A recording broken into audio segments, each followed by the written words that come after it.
अब बढ़ते हैं अगली राशि की तरफ, जो कि है कर्क राशि। कर्क राशि में तो सूर्य खुद ही जा रहे हैं, तो वहाँ पर कैसा असर रहने वाला है, क्या इनके लिए खास रहने वाला है? क्योंकि वैसे तो बहुत इमोशनल ये लोग देखे जाते हैं कि ज़रा ज़रा सी बातों पर सेंटिमेंट इनके जाग जाते हैं। वहाँ पर सूर्य आ रहा है, सूर्य है अग्नि तत्व, वहाँ क्या उथल पुथल रहने वाली है? देखिए, एक अच्छा योग माना जाता है कर्क का सूर्य की स्थिति के लिए, ठीक है।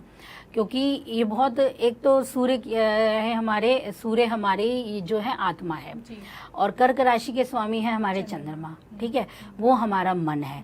इन दोनों का संबंध हमारे जीवन पे सबसे गहरा होता है। तो ये दोनों साथ हैं इस समय, एक तरीके से देखा जाए, क्योंकि कर्क राशि में जाएंगे तो स्वामित्व है वो चंद्रमा का। तो बहुत अच्छा योग है। अपने मित्र के घर आए हैं, समान हैं, उनके साथ उनका संबंध बहुत अच्छा है, गहरा है। तो ये कोई खराब स्थिति नहीं होती है, ये बढ़िया स्थिति होती है कर्क के लिए। लेकिन कुछ चीज़ों में देखें तो अब क्या होगा, इमोशनल स्तर पर आप स्ट्रांग भी बनोगे, यहाँ फ़ायदा मिल जाएगा आपको, ठीक है। क्योंकि सूर्य है स्ट्रांगनेस की स्थिति, आप उतने स्ट्रांग हो नहीं पाते, लेकिन अब वो आपको मौका देगा, आप अपने फैसले अच्छे से कर पाओगे। अगर आप अपने काम में बदलाव सोच रहे हो, नौकरी में कुछ बदलाव सोच रहे हो, तो वो करने की स्थिति का अब फैसला आप ले पाओगे, ठीक है। अगर कोई आपको दबा रहा है, परेशान कर रहा है, कोई आप कह नहीं पा रहे हो काफ़ी समय से, अब कह दोगे, अब अपने लिए लड़ोगे आप, अब दूसरों को इतना नहीं सुनोगे जितना सुन रहे थे, बोलोगे अब आप। ये स्थिति आपको बहुत फ़ायदे की चीज़ें देती है। तो यहाँ पे कर्क राशि को जो है मजबूती मिलती है। अब जो एक बहुत अच्छा है कि विदेश का योग बनेगा आपका, ठीक है, क्योंकि 12वें का स्वामी का संबंध आपके लग्न से बन रहा है, तो ये विदेश योग भी दे देगा, यानी आपकी लंबी दूरी की कोई यात्रा देगा, ये फ़ायदा होगा आपको। अब ये नकारात्मक कहाँ करेगा, ये देखना भी ज़रूरी है, क्योंकि 12वें का ही स्वामी है, व्यय का स्वामी है, लगन में ही आ रहा है। तो यानी कि ये समस्या क्या दे सकता है, आपकी हेल्थ पे दे सकता है, ठीक है। देखिए, कई हर भाव का अपना शुभ, अपना कुछ अशुभ, ठीक है। वो शुभता कब बढ़ेगी, वो ग्रहों की स्थिति, ठीक है, वो कम होगी, वो भी हमारे ग्रह नक्षत्रों की स्थिति। तो अब ये आपको फ़ायदा दे रहा है, लेकिन नुकसान भी देगा ना कहीं आपको कुछ कमज़ोर भी दे सकता है, कहीं ना कहीं समस्या देगा। तो व्यय भाव का स्वामी है, तो वो शायद खर्चे भी बढ़ाएगा, क्योंकि आपके खर्चे कहाँ हो जाएंगे, हो सकता है आप खुद पे ना करें, किसी और के लिए खर्चा करने लग जाएं, हॉस्पिटल के चक्कर किसी और के लिए लग जाएं, ठीक है। मतलब ये पैसा जो होगा वो शायद किसी और पे ज़्यादा लगने लगेगा, ठीक है। तो यहाँ पे फाइनेंस को आपको थोड़ा कंट्रोल करने की कोशिश करनी पड़ेगी, अपनी हेल्थ को कंट्रोल रखने की कोशिश करनी पड़ेगी। मतलब इस समय आपके वात और पित्त संबंधी रोग अधिक प्रभाव डाल सकते हैं, क्योंकि अग्नि और जल दोनों का मिश्रण होना है। तो वात और ये कफ से संबंधित, पित्त से संबंधित ये प्रभाव जरूर देंगे आपको। तो हेल्थ का इस तरीके से ध्यान रखिए। और दूसरी चीज़, सोशली आप ऐसे लोगों से एक्टिव मत होइए जिन्हें आप जानते नहीं हैं, ठीक है। आज के समय में लोग इसी तरह से सबके साथ मिल रहे हैं, मेल मिलाप करते हैं, और फिर समस्या उत्पन्न होती है। तो इस चीज़ पे आपको थोड़ा ध्यान देना है कर्क राशि वालों को। यहाँ पे रिश्तों के लिए इनके लिए ठीक रहने वाला है?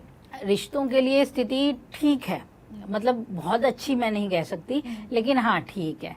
अब ये भी है ना कि अब आपको मिला है बल, ठीक है। अभी तक आप सुन रहे थे, अब आप बोलने भी लगोगे। तो सामने वाले को लगेगा अचानक से हुआ क्या है, ये अचानक बोलना कैसे शुरू हो गया है। बिल्कुल बिल्कुल। तो ये नेगेटिव नहीं है, आप तो अपने हक के लिए बोल रहे हो ना।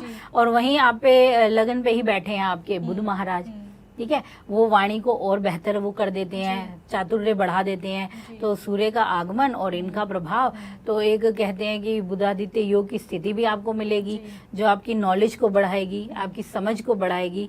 तो यहाँ आपको इस चीज़ का फायदा मिलेगा, ठीक है। लेकिन वही है कि रिश्तों में कहीं दूसरा आपको एक जैसे ढर्रे पे देखता है ना व्यक्ति, और फिर बदलाव देखता है, तो थोड़ा सहज नहीं हो पाता।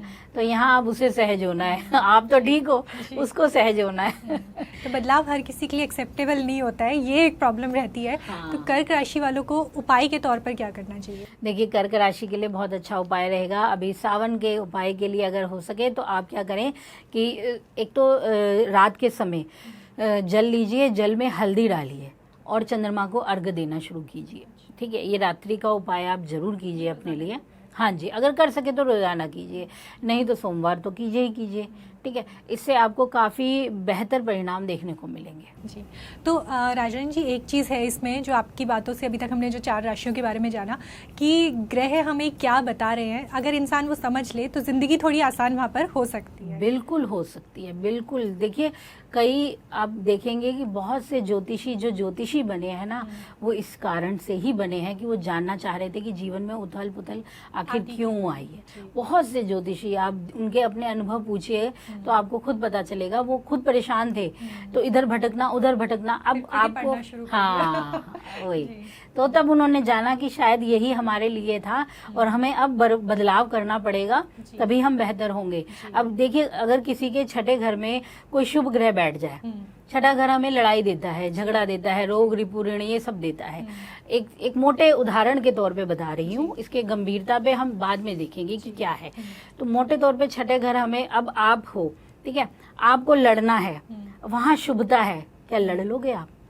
आसान नहीं होगा ना। आप चाहोगे कि आप फिर वो बन जाओगे अर्जुन, मैं क्यों मारूं अपने परिवार को, क्यों मैं उनसे ऐसे कहूँ, मेरे ही तो लोग खड़े हैं। तो वहाँ तो कृष्ण की स्थिति चाहिए हमें, जो हमें बताएगा कि करो।